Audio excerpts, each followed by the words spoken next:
It's rare to land and keep your dream job, but at 29 years old, that's what my next guest has done. From being a graduate assistant at 2 universities and an offensive analyst at another, Prentice Gills climbed the coaching ranks in order to become the next wide receiver coach at Arizona State University. Let's go sit down with him. P, appreciate you, man. Thank you for taking the time out your busy day, spring ball, recruiting, and just living. Thank you for today. No problem. Take us back, man. Pre everything, pre San Jose, pre USC, pre Oregon. Where did this love of coaching come from? Because you were once a player. Yeah. Even when I was a player, though, I felt like I kind of could see myself getting into business. Okay. I would work out, I would do practice, etc. I found myself not critiquing my teammates, but kind of trying to help them. Yeah. A lot of coaches always put me in that leadership role. So, part of you trying to get the younger guys ready is a sense of coaching, Right. So, and my dad coached, he at coached. Narbonne too, right? Yeah, he coached at Narbonne, but he also coached in Pop Warner. He never coached me in Pop Warner because he didn't want to do that. Okay. But he always coached the team that was, next to us or something. Right. And then even when he did come and coach our team, he coached the defensive side of the ball. I was on the offense. So he never coached me hands-on. Right. That makes sense. But seeing him coach, growing up, all of those different things, I think just pointed me in that direction. So now here, you're at ASU. Yep. But in 2014, you were a volunteer at USC. Then you became a graduate assistant. Congrats on that, by the way. Then you went to San Jose as the defensive. Yeah, I was a grad assistant on the defensive side of that, defensive side of the ball. So, with your career moving in a way that it's going, what has shocked you with your career thus far? To be honest with you, the biggest thing I think that shocked me is more of just how I've gotten jobs, because in coaching it's all about who you know, etc. So. My resume, I try to tie myself to a lot of big time people, T. Martin, Coach Clay Helton, et cetera, Steve Sarkisian. And every job that I've gotten, as many times I've tied it to, it's usually always been linked to the same thing. It's still it's all based off of my hard work. Right. People still hearing about me through things that I'm doing and kind of pulling from me from that. Obviously, it's who you know, but I guess what I say is a lot of people get into business and they feel like you're going to meet people and they're just going to pull you. Right, and bring you along with them. It's not that. You're going to have to put in the work, you're going to have to recruit, you're going to have to work hard until somebody notices you. Everybody's career isn't like that, but my career is like that, but honestly, I wouldn't have it any other way, though. And speaking of recruiting, you're the SoCal recruiter, correct? Yep. Correct me if I'm wrong, for ASU. How does that help with you being such a young guy? You're only 29, you know what I mean? Going into an 18-year-old's house, or if you recruit JUCO, somebody 21 years old, how does that relationship form with you? Yeah, I feel like I'm kind of at the perfect age because I am young, but I am approaching 30, so I can exactly right. But so I can still kind of get with the parents and reason with them because I am mature enough at that time to handle it. Whereas when I was 22, 23 getting in it, I had great connections with the kids. My conversations with parents weren't as sound, I would say, So now I think I'm kind of getting to the age, where it's I'm going through the same things they're going through. I got bills too, I got all these different things. So I can reason with the parents and I can kind of empathize with them on raising children, even though I don't have anything on my own, any of them on my own, but I'm still young enough to kind of tie with the kids, you know what I mean? And it's a perfect age for me. I think it goes really well. This is your first time really having the ranks, bro. The full keys to the car, essentially. Yep. Is there any fear going into it? No. You got young players. Yep. What is it like? Nah, for me, it's no fear going into it. If anything, it's just my mind's always going. Because I do know that this is a really, really young group. We got one senior, no juniors, all freshmen and sophomores, and we're even younger when you calculate the experience that we've had, So for me, it's no fear. It's just more, okay, I got to go. It's urgency, hey, we got to go. We got to go, we got to go, we got to go. And every single day, what am I doing? What are we doing? How can I be better? How can they be better? What can we do more? That's what's going through my head every single day. And with them being so young, you lost, of your 3 leading pass catchers last year, you lost 2. One to the draft, one to graduation. What do you have to do as a coach to get a young player ready for Pac-12 football, big-time football? This is arguably, depending on who you're speaking with, the best conference in college football. So how do you prepare an 18-year-old for that? Well, and it really, when you think about it, we really lost 3 as a team because the next highest receiver was Eno. Okay. You know, the running back. Right. So just speaking on that's a lot of production, but to get back to your question, I mean, I think the biggest thing you do is you basically have to try to put them in as many situations as possible that challenges them to be a guy, if that makes sense. And you can't really simulate the game, right? But you put them in situations where it's like, okay, boom, you move one guy from the ones to the twos, put another guy to the ones. Hey, this is your opportunity. This is the big moment for you. Now let's see how you show up. You get what I'm saying? So kind of trying to challenge them that way, moving them, putting them in situations where it's like, it might not be the game, but this is a big moment for them. You know, do they freeze up? Do they not? And you kind of see who rises, because that's the only way you can kind of get a really good grasp on who's not going to freeze up in that stadium over there. Gotcha. You know? And I've seen, just from obviously knowing you and being at practice, you have cleats on when you coach. Yeah. Why is that? Do you still try and get out there and show them you got it? Or? Well, one, to be honest with you, it might sound crazy, but I don't really feel like I feel the grass when I'm in shoes. Like, that's always kind of off to me. Yeah. You know, so that's the first thing. And then two, it's like I can keep explaining something, but you know, a lot of people, especially in sports, you know, they're visual learners, you know, so I could talk it all I want, but if I do it for 3 seconds instead of talking about it for 20, they pick it up faster. You know, so that's the biggest thing, really. Now this coaching staff, NFL lineage, Antonio Pierce, Marvin Lewis, then we take it to the head coach, Herm Edwards. No doubt. How does that make you feel with where you're at, your confidence boost? Honor, for one. That's the first part, you know, is honor. But confidence boost, I mean, everything. And it's not even just because of their career. It's because when you get to know those dudes, it's like you see the big name, you know, Antonio Pierce, you know, Marvin Lewis, Herm Edwards. But when you meet them, it's like they're people, and they can reason with you, and they empathize with how they felt when they were a young coach. And a lot of times me and Coach Herm talk, and he kind of gives me pointers of like, hey, you know, you did this today. Like, these are the problems that's gonna come up. Like, I've been there before. Like, this is coming. You know, try to get in front of that. And he tries to help you stay proactive and stay in front of issues and stay in front of situations. Or the biggest thing is he kind of helps you like not waste a lot of time digging in areas. Because as a young coach, you want to appease everyone.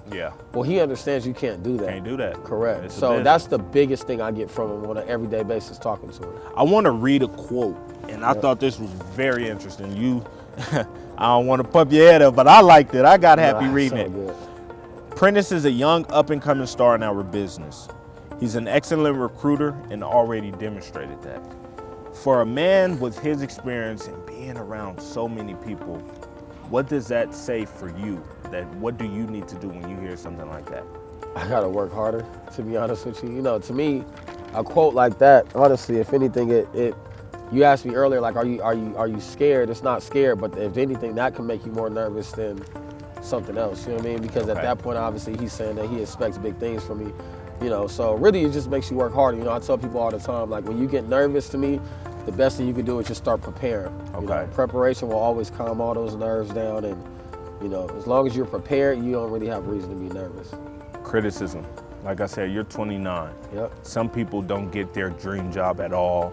Some people get their dream job. It may last a day, honestly. Some people may not get it till later in life. You're at 29. You may face some criticism. Does that scare you? I don't like to use the word fear, but does that put some fear in you? No, that doesn't put fear in me at all. You know, the way I look at it is as, you know, I'm here on God's timing. And I'm here, you know, because I'm supposed to be here. In regards to my age, it's like, you know, people see the age, but they don't know everything that I went through, you know, from starting. You know, I've really coached on every level. You know, I started in high school. I went to junior college. I did that. You know, I volunteered. I did the graduate assistant thing. I went on defense. You know, and that's not even account, you know, the life struggles that I've had. Like, you know, I tell you all the time, when I was in San Jose, you know, I was working in San Jose for $800 a month and sleeping on a stranger's couch.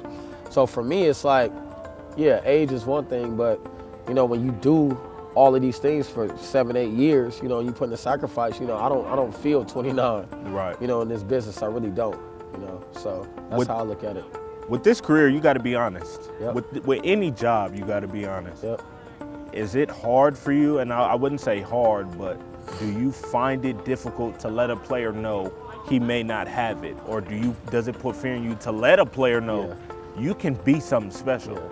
Not anymore. I think that was the hardest part, Okay. if to be honest with you, about getting into coaching. Okay. Is not wanting to kill anyone's dream because I've been a player. You know what I mean? And there was one day where I had to face the reality like, wow, P, you were a really good college player. You know what I mean? You had a little things after college, opportunities that you were blessed for, but you're not going to play on Sundays. You're not going to do that. And that's, when you've been playing sports your whole life, that's a hard thing to, look in the mirror and just face, But the thing is, since the day that I've faced that, I've started this career and I've got rolling, and I haven't looked back.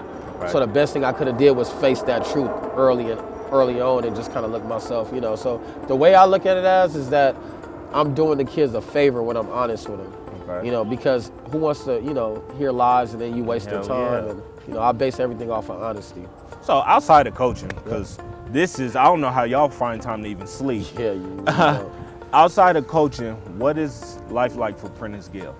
Life for me outside of coaching is what family. do you like to do? Yeah, family. Obviously you know me, but I got a twin brother. I got a sister, mom, dad. So honestly, anytime I have downtime, I try to spend time with them. Okay. Starting to get into traveling.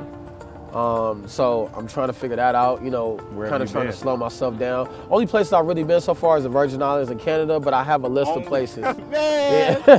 I'm talking about out of the country. I've been all around the States because of football. You right. know, football takes you everywhere, but trying to get a list of places, traveling wise, and trying to get on that page and, make that work.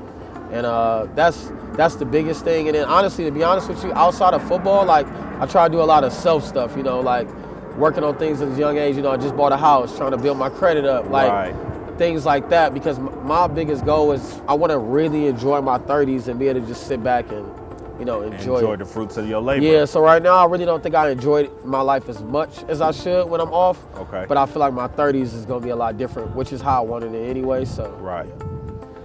We've all had somebody to play a big role in our success. You're somebody that's played a role in my life before media and still to this day. No problem. Outside of your immediate family, who has played a tremendous role in helping Prentice turn into Coach Gill? The biggest influence is probably T. Martin. Okay. Coach T. Martin. From Tennessee? Yeah, from Tennessee. Gotcha. Well, he's from originally Mobile, Alabama. Okay. Played at Tennessee, University of Tennessee, won a national championship. He's probably played the biggest role. I mean, even till today, I probably talk to him once a week. Okay. We pick up the phone, kind of, bounce ideas off each other. But anytime I got big decisions to make, etc., I mean, that's the first person I called. When I first got a call from ASU, that was the first person I picked up the phone and called. Amen. And that's probably the biggest influencer in my career, to be honest with you. And when I got with him, he was National Recruiter of the Year, I think twice, or Pac-12 Recruiter of the Year, is one of the two. Okay. And but he even showed me with that, of recruiting, of angles and how to play angles and different things like that. Right. But how to stay honest, because so many people in this business recruit, but they're not honest.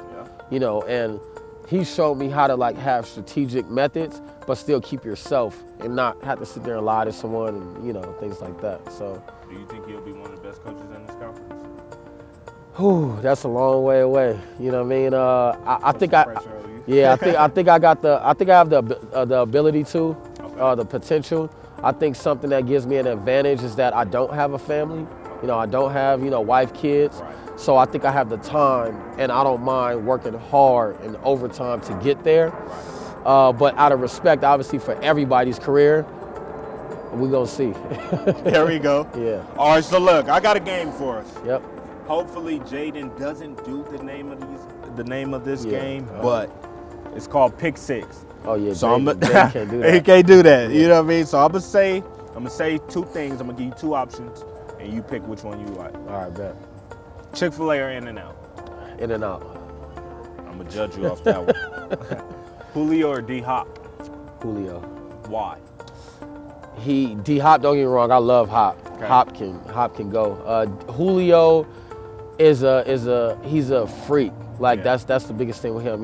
His speed / size combination with still his flexibility to get in and out of routes, as fast as he does, like he's 5'11". Okay. I mean I don't think any receiver in the entire NFL has what Julio has. Respect. So yeah, I gotta say Julio. But D-Hop, I think, has probably the most game in the league as a receiver, him and Devontae Adams. Ooh. Oh, I like that. Yeah. Hey, really in and out? In and out. Yeah, man. College football playoff championship Okay. or Super Bowl? Ooh, that's tough. College football playoff championship or Super Bowl? I have to probably say college football playoff championship. Why is that? I got in the business for the players. You know what I mean? I love the youth of it. Okay. You know, et cetera. Obviously, the NFL is great. You know, it's obviously more business too. I don't know. I just feel like that moment as a kid winning the college football playoff championship, they've kind of dreamed of that moment their whole life. They dreamed of a Super Bowl too, but I just think things change when you get to that level. You know, money's involved, et cetera. This is still, for the most part, you know, not tampered with. Love. You know, you're just playing for the love of it, and I think it's something special in that. I got you. Yeah. Adidas or Nike? I kind of know the answer to this, but I had to see. Honestly, it's Adidas, to be honest with you.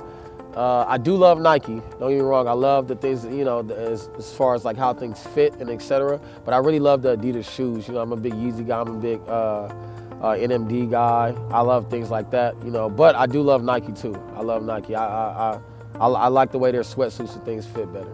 And this last one. Yep. You gotta take your time on this one. This might be the hardest one. All right. Kendrick Lamar or Reason? Oh, Reason. That's easy. That's an easy one. That's super easy. That's super easy. I got you, man. Yeah. Well, before we get out of here, this is a question I have to ask. Is there a player, college, NFL, that you would personally want on your team? College or NFL?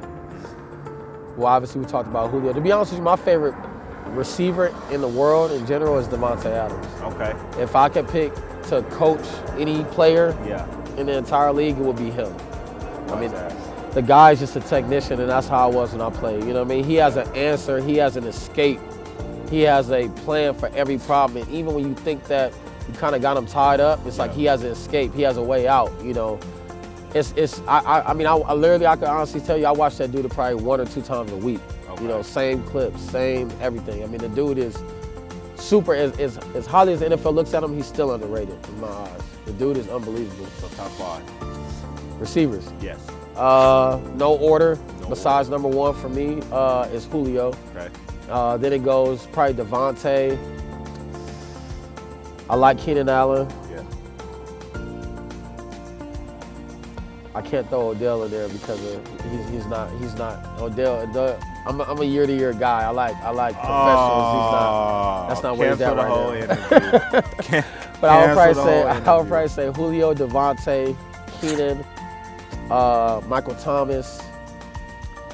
That 5th one is up in the air. It's you know, Amari Cooper. It's just Stephon Diggs. Okay, yeah. You know, those type of guys. Our list is pretty much the same. Julio for me. Yeah. Odell. Tay, Michael Thomas. Then mine has to be Keenan Allen or D-Hop. I'm sorry, D-Hop he's in there. Yeah. My bad.